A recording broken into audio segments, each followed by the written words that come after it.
Today's video is going to be an absolute beginner guide into helping you choosing your flight controller. Now, especially if you're new here, by the end of this video, I do promise you'll be able to choose it like a professional or a veteran flyer. So we're going to cover some brief topics here, and then we're going to go ahead and browse the internet and actually show you real life examples of what to look out for and what might best suit you. And with that being said, the timestamps are down below, so you can go ahead and skip to whatever part of the video you'd like. PCBWay is one of the leading PCB manufacturers out there, and it is the manufacturer I use for my products. Now, if you're either a hobbyist and or looking to create a final product, PCBWay is going to be a really great choice with their 24-hour and also assembly services. So go ahead and check the links down below.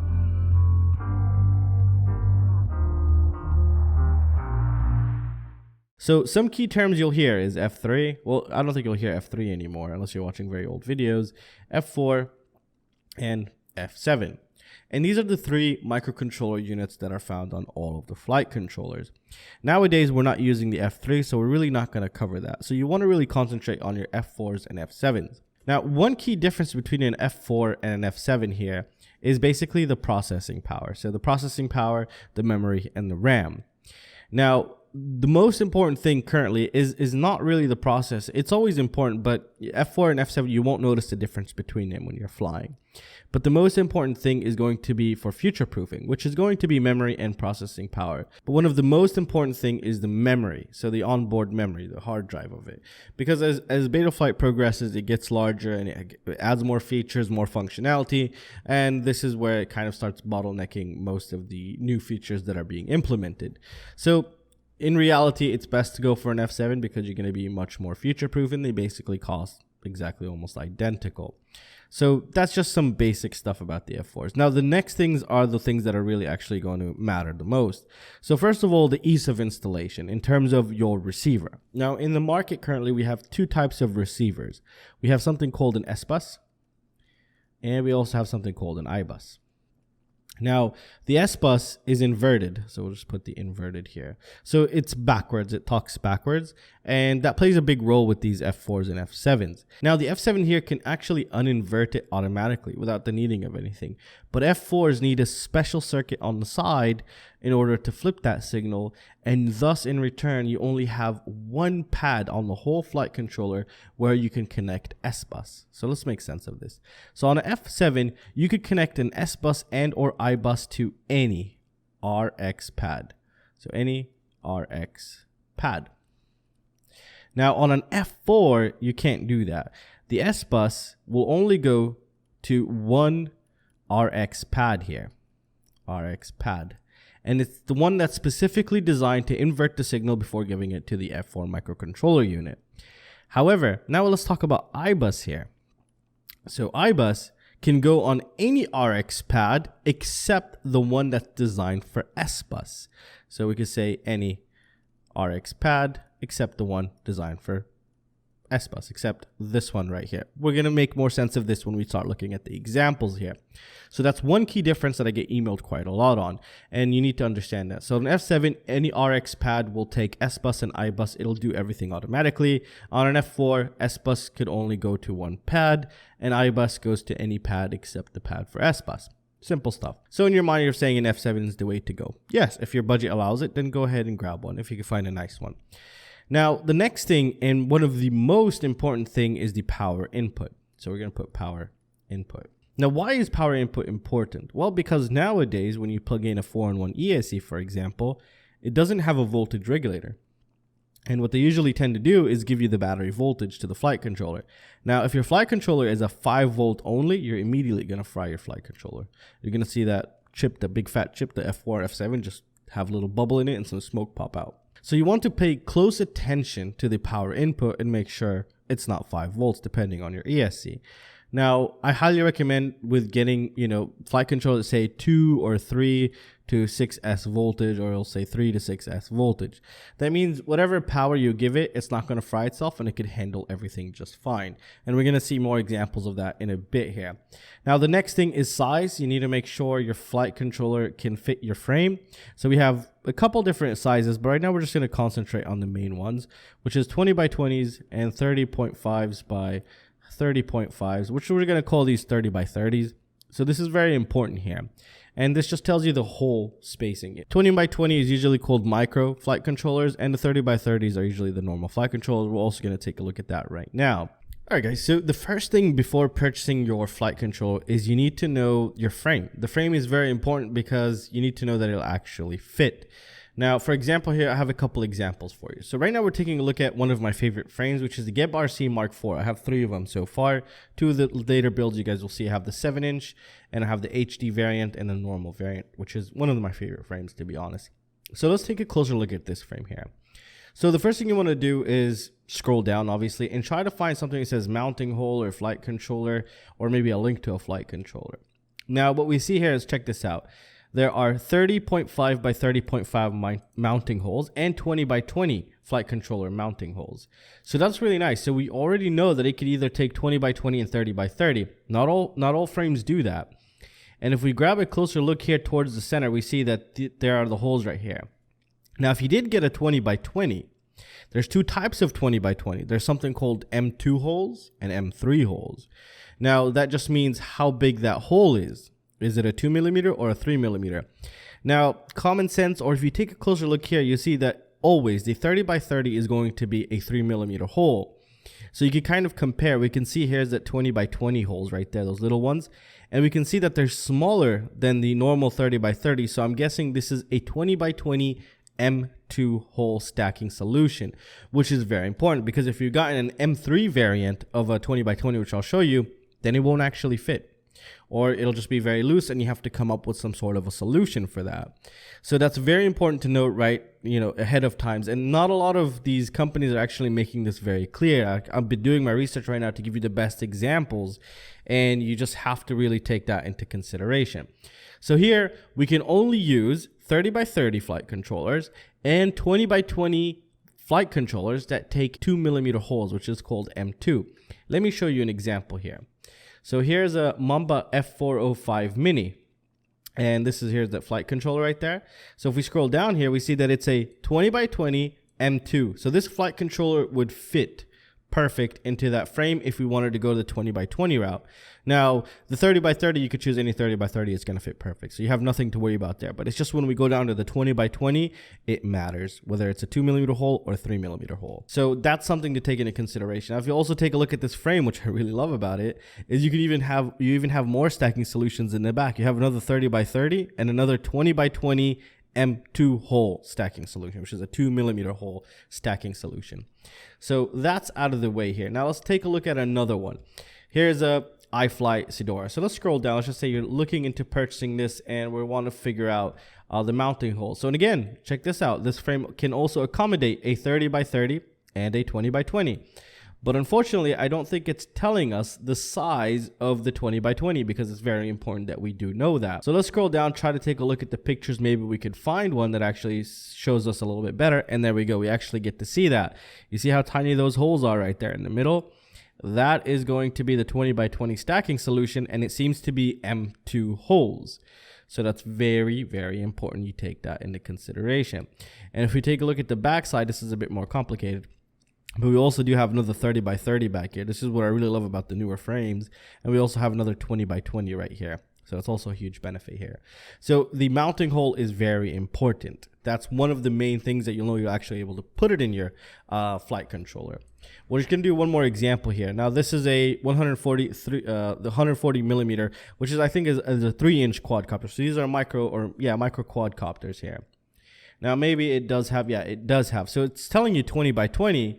But when this came out a while ago, we didn't have so many 20 by 20s that are M2 and M3. And now it's just, there's no standard anymore. So here all we know is a 20 by 20, but we need to make sure is it a 20 by 20 2mm hole or 3mm hole. So we're going to try to do our best to figure that out. And you can see the size of a 3mm. These are always usually 3mm most of the time. And it seems to be M2. So you're going to have to kind of guess or leave a question down there. But to me, this seems as a M2. Yeah, so we can take a better look here. So like I was telling you, this is a 3mm hole and this is a 2mm hole. So it's going to take a 20 by 20 M2 or 2mm hole sized flight controller and ESC. So keep that in mind when purchasing something of this nature. So this is the best example I could show you. So there's 3 different examples.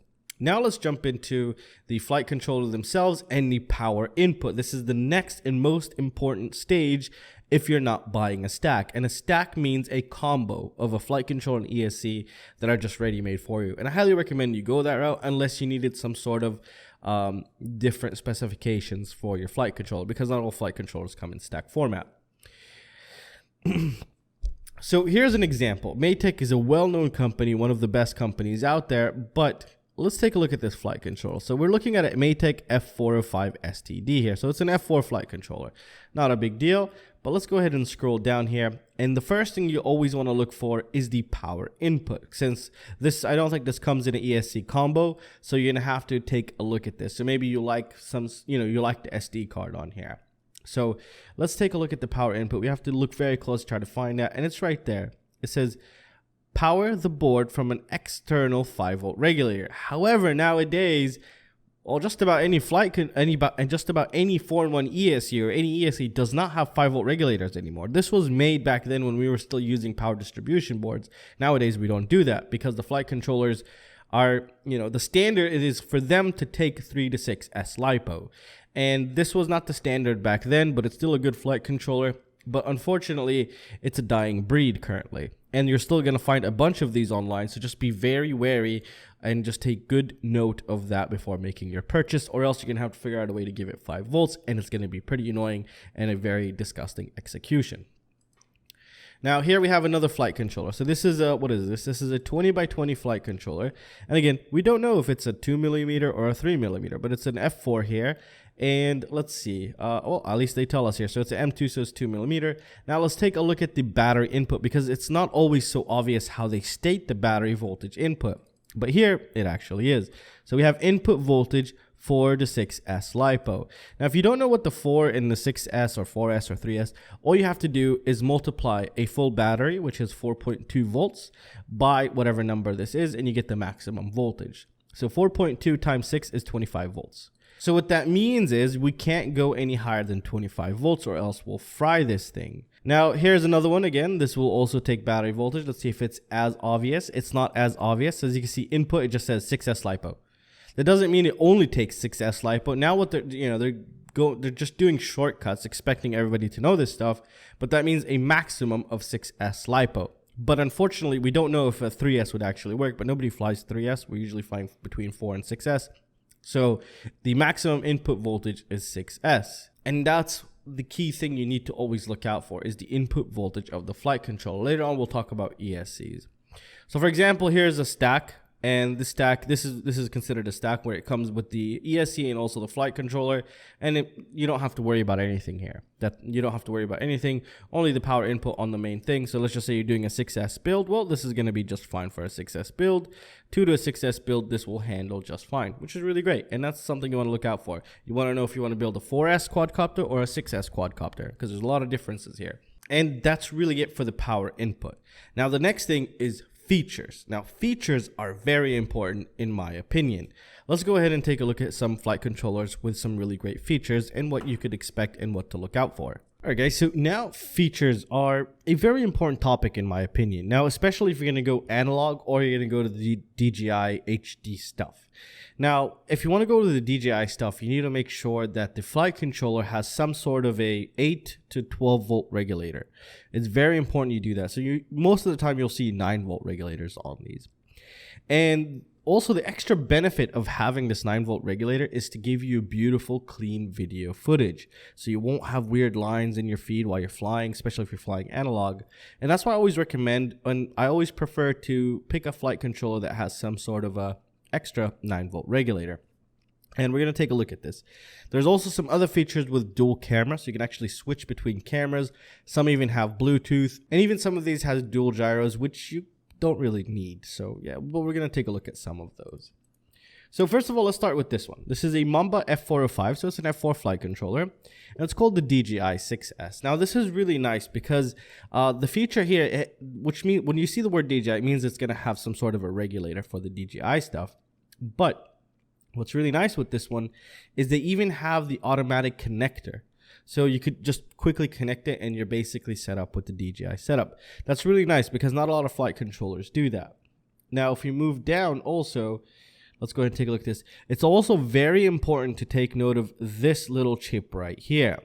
Now, some of the ones named DJI, some flight controllers, if they don't have this chip, then it's not recommended to install analog because you won't have the on-screen display.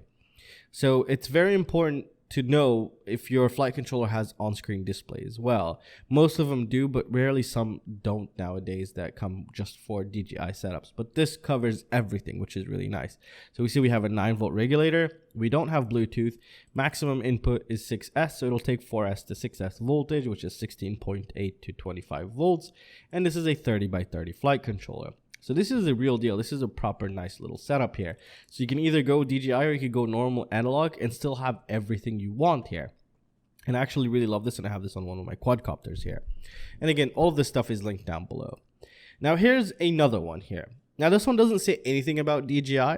This is from HGLRC, but it has a 9-volt regulator and it also has an extra feature, which we're going to talk about here.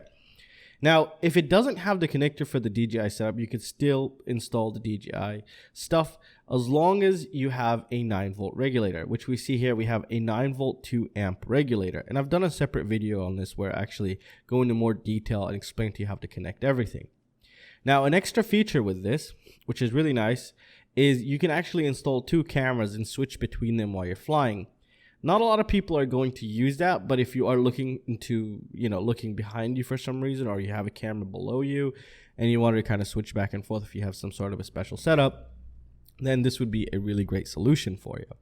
So we do have dual camera input. It's an F7, takes 3 to 6S voltage, and it has a 9-volt regulator. So this is totally compatible with the DJI. Anything with a 9-volt regulator is totally compatible with the DJI stuff. And we also see that we do have some memory. We're not going to get too far into the memory stuff here. But yeah, this is a pretty nice one, slightly expensive, but it's a 30x30. Now here's another one from Fox here. This is their latest F7. This is their V2. They've only released 2 in the market. Now this is, again, is an F7, takes 3 to 6S voltage. Again, knowing the input voltage is always very important.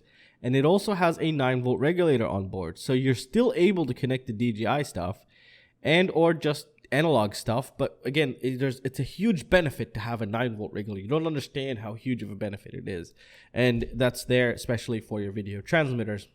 And I've done a separate video on that also explains the benefit of a 9-volt regulator on the Foxeer F722 review. You can check that and you'll get to understand more information about that. So this is, again, a really nice flight controller as well. It has everything you need. You have your OSD, it's an F7, you have a 5-volt and a 9-volt, and it takes up to a 6S LiPo as input. And really, that's about it. This doesn't have dual cameras, doesn't have dual gyros, because you really don't need those stuff. So it's a perfect setup here. You even have a TVS diode. It's really nice. Now, this doesn't come with a stack, and this is why it's very important to know the input voltage. But as you can tell, the newer stuff that's being released keeps the input voltage in mind. So this is a really interesting one. This is a stack, actually. And it's an F7, but it does have quite a lot of features in it. So for one, we see that it has a 9-volt regulator. So if we ever wanted to install the DJI stuff, we can do that. Not as simple as one connector, but you'll be able to solder in the right place. And I've actually made a video on that. If you do your research, you'll be able to figure that stuff out. Now, another nice thing here is if we take a closer look at this area right there, and that's an inbuilt Bluetooth module, which will basically allow you to control or configure your flight controller through your phone, through an app called SpeedyBee. You could immediately, it'll just find it and connect, and then you can modify everything you would on a PC. But this also has another extra feature other than the 9-volt and the Bluetooth. It has dual gyros. Now, the ones with dual, there's 2 types of flight controllers that come with dual gyros. There's one called sensor fusion, which kind of fuses both gyros information and kind of cleans it out. But it doesn't seem to be picking up much traction because it doesn't seem to be making that much of a difference. And there's also ones like this one here, which is 2 different types of gyros. One is more sensitive than the other and usually could cause more problems for a lot of new people. So you really always want to stick to the gyro that's called the MPU 6000. Now let's go ahead and scroll down here, and usually they do have that, and I have a video on that you can go ahead and check out. That's really nice to put my video here. So let's go ahead and take a look at this. So here, there's something a little bit different than usual. It says 30 by 30 M4, but don't worry about that. And the reason why it's an M4 is because it comes with these rubber grommets that fit into place and make it into an M3. Now here, when we see the gyroscope, or they call it the gyro, we see we have the MPU 6000 and ICM. The ICM is super sensitive, and I think by default settings, the ICM is enabled to be the default gyro, but I highly recommend you switch it to the MPU 6000, and it's all documented in the documents they send. And I also do think I showed that in my video. So again, we see we have a 9-volt 3 amp here, 3 to 6S LiPo, 16 megabytes flash memory, and it even has, you know, more features for LEDs and stuff. But always, the most important thing here is to always look out for is the power input and that 9-volt regulator. Those are some of the main things, unless you have a custom, you needed a custom setup for dual camera input, some Bluetooth stuff, a barometer. I think this one even has a barometer which gives you the altitude, which tells you how high you are. It's not that accurate, but it's good enough. And if you're worried about GPS, all of these take GPS. So no matter what it is, no matter how much it costs, they can all take GPS here. And well, that's really it for this video, guys. If you have any questions, let me know. I could clarify them in another video and also answer you down below. Also, I'll have a link to most of the good products that I've used and I'd recommend down below if you don't know what to choose. And again, if you just go ahead and check those links, those do greatly support the channel. And I really hope you guys enjoyed it, and I really hope it helped someone out there. And well, I'll see you guys in the next one. Peace out.